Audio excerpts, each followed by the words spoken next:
பேசுவோம். திரு ரமேஷ் சேதுராமன், இங்க பாஜகவினுடைய அழுத்தம் இருக்கிறது. அது கரூர் விவகாரம் தொடங்கி இன்னைக்கு 2 முறை சிபிஐ விசாரணைக்கு ஆஜராயாச்சு, 3வது முறையும் கூப்பிடுறாங்க. அது அழுத்தம் தான். ஜனநாயகன் சென்சார் விவகாரத்துக்கு இதுவரைக்கும் தமிழ் சினிமாவில் எந்த சினிமாக்கும் நடக்காத ஒண்ணு இதுக்கு நடக்குதுன்னா இதுவும் அழுத்தம் தான் அப்படிங்கிறாங்க. ஏன் இந்த அழுத்தம்? இல்லைங்க, முதல்ல ஜனநாயக விவகாரத்தை பொறுத்தவரை 2 விஷயம் நம்ம கவனத்தை எடுத்துக்கணும். முதல்ல அப்படி பாத்தீங்கன்னாக்க அதே அழுத்தத்தை திமுக தரப்புல இருந்து அவங்க தரப்புல இருந்து எடுத்த இந்த இதுக்கு கூட நம்ம வந்து பராசக்தி கூட கொடுத்துருக்கலாமே, ஏன் கொடுக்கலாங்கிற ஒரு கேள்வி இருக்கு இல்லையா? அப்ப போற போக்குல சொல்லிட்டு போயிடலாமா, மத்திய அரசுக்கும் திமுகவுக்கும் தான் வந்து இது இருக்கு, அண்டர்ஸ்டாண்டிங் இருக்கு, அதனாலதான் வந்து விஜய் வந்து இப்படி செய்யறாங்கன்னு ஒரு பரப்புரையை மேற்கொண்டா திமுகவின் அழுத்தம் காரணமாகன்னு சொன்னா அது ஏத்துப்பாங்களா யாரும்? அது இருக்குல்ல ஒண்ணு.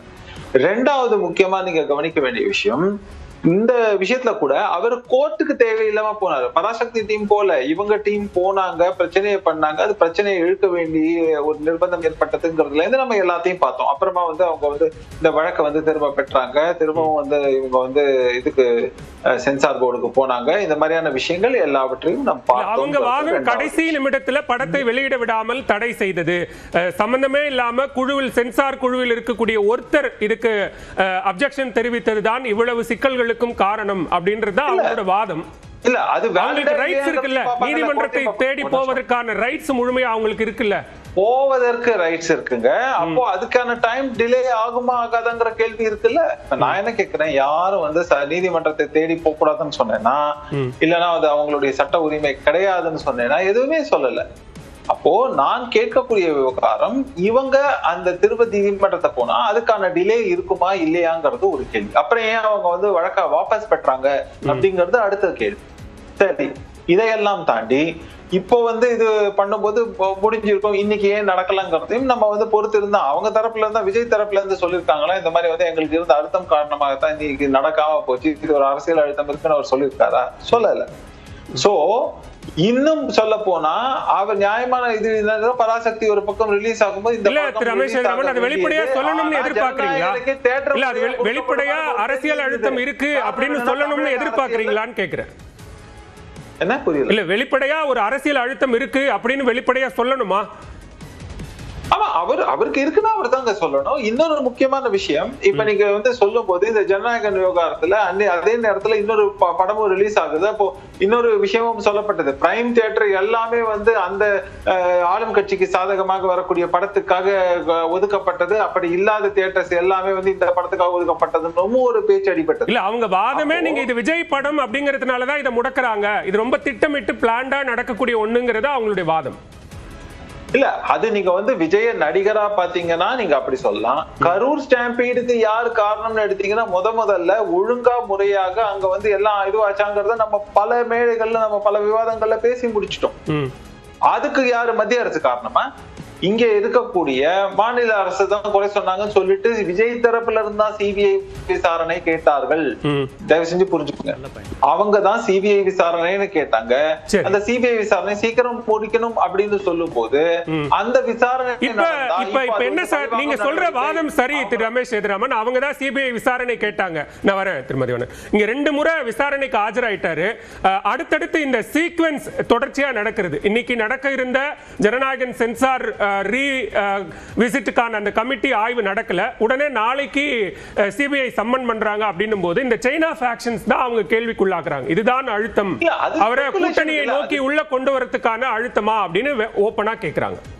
இல்ல, அது ஸ்பெகுலேஷனுக்கு வழிவகை செய்கிறதே தவிர அது வந்து டூ கோஇன்சிடென்டல் திங்ஸ் தான் நான் பாக்குறேன். சரி, பேசுவோம். ஒவ்வொரு இது இன்னும் மட்டும் இல்லாமல் ஒண்ணு, இந்த தேர்தலுக்கு முன் ஜனநாயகன் வரணும் அப்படிங்கறது விஜய் தரப்பில இருந்து ஆசைப்படுறாங்கிறது எல்லாரும் அறிந்ததே. Point number 1. 2வது முக்கியமான விஷயம், விஜய் தரப்புல அதுக்கான முயற்சிகள் எடுக்கிறாங்கிறது. அதனால அது வந்து இப்ப நமக்கு நாள் எவ்வளவு நாள் இருக்குன்னு தெரியும். தேர்தலுக்கு முன்னாடி ரிலீஸ் பண்ணி ஆகணும். முதற்கட்ட பார்வையை எடுத்துக்கிறேன் ரமேஷ். 10 செகண்ட். இதே 2வது விஷயம் வந்து விஜய் தரப்புல இருந்து அதே மாதிரி சிபிஐ சீக்கிரம் முடிக்கணும், இல்ல இப்ப நான் எங்களுக்கு வந்து இதுக்கப்புறம் முடியாது, எனக்கு எலெக்ஷன் இது இருக்கு ஏதாவது வந்து ரிக்வெஸ்ட் வச்சிருக்காரா, பொதுவெளியில இதை வச்சிருக்காரா, இல்லன்னா வந்து சிபிஐக்கு கோரிக்கை இது மாதிரி பண்ணிருக்காரா, இல்லன்னா வந்து கோர்ட்ல வந்து ஏதாவது ரிக்வெஸ்ட் இது பண்ணிருக்கா, சட்ட முறைப்படி ஏதாவது கேள்வி இதுக்கான ரிக்வெஸ்ட் தீர்வை நோக்கி கேட்டிருக்காரான்னு கேக்குறீங்க. பேசலாம். ரமேஷ் சேதுராமன் முதற்கட்ட பார்வையா எடுத்துக்கிறேன். திருமதிவாணன், இங்க இது ரொம்ப கோயின்சிடென்ஸா நடக்கக்கூடிய விஷயங்களை இது தங்களுக்கான அழுத்தம் அப்படின்னு அவங்க தவறா புரிஞ்சுக்கிறாங்க அப்படின்னு சொல்றாங்க. அப்படி புரிஞ்சுக்கப்படுதா? முதல்ல நண்பர் சேதுராமன் பேசுனதுல ஒரு தவறான தகவல் கொடுத்திருக்காரு. அதை கிளியர் பண்ணணும். என்ன தவறான? விஜய் தரப்பு வந்து சிபிஐ என்கொயரி ஒன்னும் கேட்கலங்க. நீதிமன்றத்தில் அவங்க கோர்ட் மானிட்டர்ட் ப்ரோப் அவங்க கேட்டது சிபிஐ கேட்கல, பல பேர் கேட்டாங்க. ஆனால் தாவேகா சார்பா விஜய் சார்பா அங்கே மனு பண்ண ஆதவ் அர்ஜுனா பெட்டிஷனை எடுத்து படிச்சு பாருங்க. கோர்ட் மானிட்டர்ட் ப்ரோப், அதாவது ஒரு ஓய்வு பெற்ற சுப்ரீம் கோர்ட் நீதிபதியினுடைய மேற்பார்வையில் அதை ஒரு ப்ரோப் நடத்தணும்னு தான் கேட்டிருக்காங்களே தவிர சிபிஐ வேணும்னு அவங்க சிபிஐ விசாரணைக்கு உத்தரவு போட்ட உடனே நீதி வெல்லும் அப்படின்னு சொன்னது யார் சார்? ஏங்க நீங்க கேட்ட கேள்விக்கு நான் பதில் சொல்றேன். நான் என்ன சொல்றேன், சிபிஐ விசாரணையை தாவேகா கேட்கவில்லை என்று சொல்லி வாதம் இல்லை சார். இப்ப அவர் சிபிஐ விசாரணை கேட்டது தாவேகா இல்ல அப்படின்னா இல்ல ஃபைன் ஃபைன் நான் புரியுது. இல்ல புரியுது சார். கேட்டாங்கன்னு சொன்னது சிபிஐ விசாரணை அப்பனா சிபிஐ விசாரணையை மறுக்கவில்லை அதுல அடங்கி இருக்கு. சிபிஐ விசாரணையை தாவேகா தரப்பு மறுக்கல அப்படிங்கிறது அதுல அடங்கி இருக்கு. இல்ல நீங்க இப்ப கேட்டீங்களா நீதி வென்றதுன்னு ஏன் போட்டாங்க? இந்த தமிழ்நாடு அரசு அவசர அவசரமாக ஒரு கமிட்டியை போட்டுச்சு விசாரணை நீதி. அதே போல தனி நீதிபதி சென்னை உயர் நீதிமன்றத்தில் ஒரு எஸ்ஐடியை ஃபார்ம் பண்ணாரு.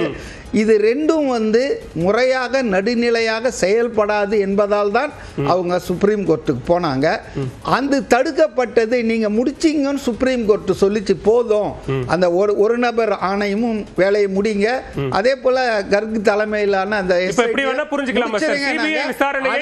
அததான் அவங்க வெற்றி தாவேகா சிபிஐ விசாரணையை கேட்கவும் இல்லை மறுக்கவும் இல்லை அப்படி புரிஞ்சுக்கணுமா? அப்படியே கேட்கலங்க. அவங்க வந்து இந்த விசாரணை நடத்தக்கூடாது.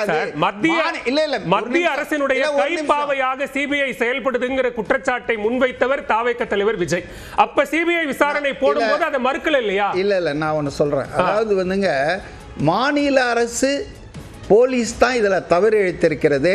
அதை அவங்களே விசாரிச்சா நியாயம் கிடைக்காது, நடுநிலையாக விசாரணை நடக்காது என்பதால் தான் அவங்க உச்ச நீதிமன்றத்துக்கு போனாங்க. அந்த வகையில் அவங்க கோரிக்கையை ஏற்றிருக்கிறது, அது அவங்களுக்கு வெற்றின்னு தான் சொன்னாங்க. ரெண்டாவது இன்னொன்னு சொன்னீங்க, சிபிஐ இஸ் எ கேஜ்டு பேரட்னு அதே சுப்ரீம் கோர்ட் பல தடவை சொல்லி இருக்குங்க. தாவேகா தலைவர் இல்லைங்க, இந்தியாவில் இருக்கிற எல்லா எதிர்கட்சி தலைவரும் சொல்லி இருக்காங்க. ஆனால் நம்ம சிவகங்கை மடப்புறம் அந்த அஜித்குமார் கொலை வழக்கு அந்த கஸ்டடியல் டெத்துக்கு சிபிஐக்கு யார் முன் வந்து கொடுத்தது தெரியுமா? தமிழ்நாடு அரசு தான் கொடுத்துச்சு. அதனால செலக்டிவா நம்ம பேச வேணாம். சரி, ஓகே ஜீவா, ஏன் அதை நம்ம அவ்வளோ செலக்டிவா பார்க்கணும்? அழுத்தம் இருக்கு, அழுத்தம் இல்லாம இல்லை அப்படிங்கிறார். சிபிஐ வழக்கில் நடந்தது என்னங்கிறது அந்த இடத்துல நம்ம சொல்லணும்.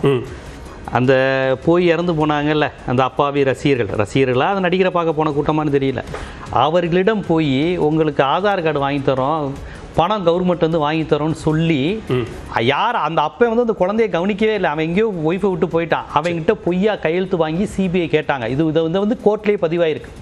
இந்த சிபிஐ கேட்டது வந்து பாதிக்கப்பட்டவங்க கேட்டாங்க.